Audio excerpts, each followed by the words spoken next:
There's a certain satisfaction in having a son on the homestead, someone who understands the rhythm of life in the Alaskan wilderness.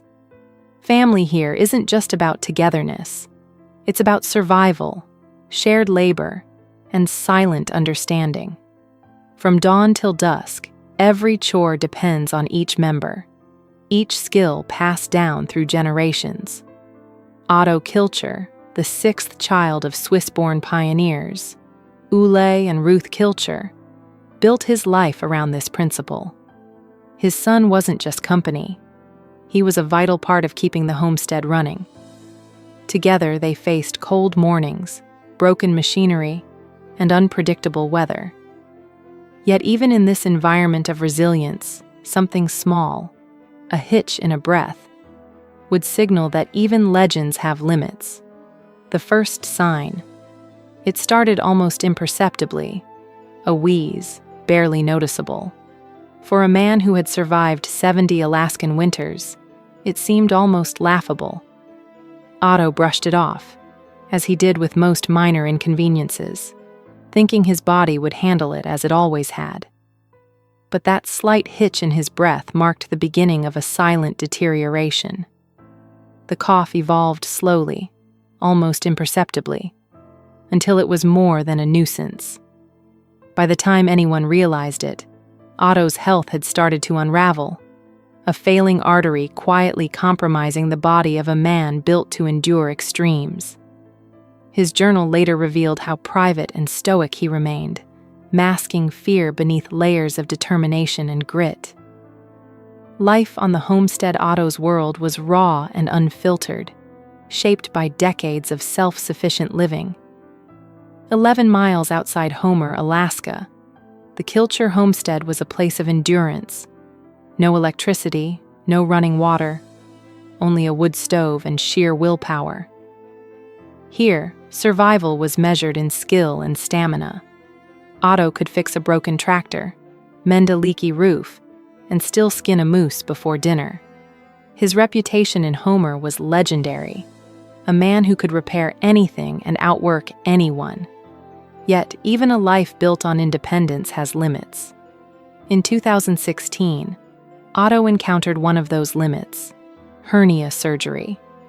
For a man accustomed to wrestling oxen and braving snowstorms, the hospital experience was humbling, revealing vulnerability few had ever witnessed: the hidden struggle. The cameras never captured the private moments that defined Otto's decline. Painkillers hidden in his coat, sleepless nights, grimaces swallowed before they could show. Only he knew the real cost of each laborious day.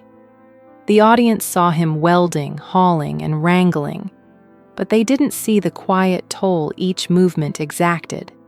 Otto tried to tackle both mechanical breakdowns and failing health with the same stoicism, believing both could be managed with persistence and ingenuity.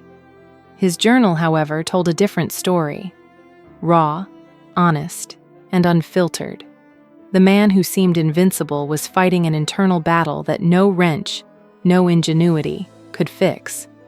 His vulnerability, carefully hidden, revealed a depth of courage beyond anything displayed on screen. The moment of collapse. The tipping point came in a blizzard, as relentless and unyielding as Otto himself. One moment he was the capable handyman, trudging through waist-deep snow to repair equipment. The next he was flattened by an ox, a misstep in a storm that nearly ended his life. Blood seeped through layers of thick clothing, each breath a razor-sharp shard of cold ice. There were no cameras capturing the panic, no audience to witness the immediate danger. Only a neighbor's keen eye and quick radio call brought help. EMTs navigated deep drifts to reach him, improvising splints and stabilizing fractured ribs. Otto, the man who could survive anything, confronted a vulnerability the wilderness, and his own body, had forced upon him. The silent battle. Even after the immediate danger passed, Otto's struggle continued. The homestead, the machinery, the work. None of it paused for his recovery. He faced subtle but persistent challenges: pauses during chores, labored breaths, a quiet struggle against discomfort. These moments were easy to miss, easily edited out in footage of heroic survival, but they revealed the reality of a man confronting limits he had long ignored. Otto had always been defined by endurance, but endurance alone couldn't repair the internal damage. His journals recorded the strain with unflinching honesty, a testament to resilience and to the private costs of living on the edge of human capacity. A life on display. For years, viewers saw Otto as the archetype of frontier strength: clever, unbreakable, relentless. But the reality was harsher. His accident in the blizzard underscored the fragile line between heroism and harm. That man who could lift engines with one hand and wrestle oxen with the other found himself helpless under the hoof of an animal he had trusted. Hypothermia crept closer with every second, each breath a gamble. The cameras, once rolling, couldn't capture the full intensity of survival without consent.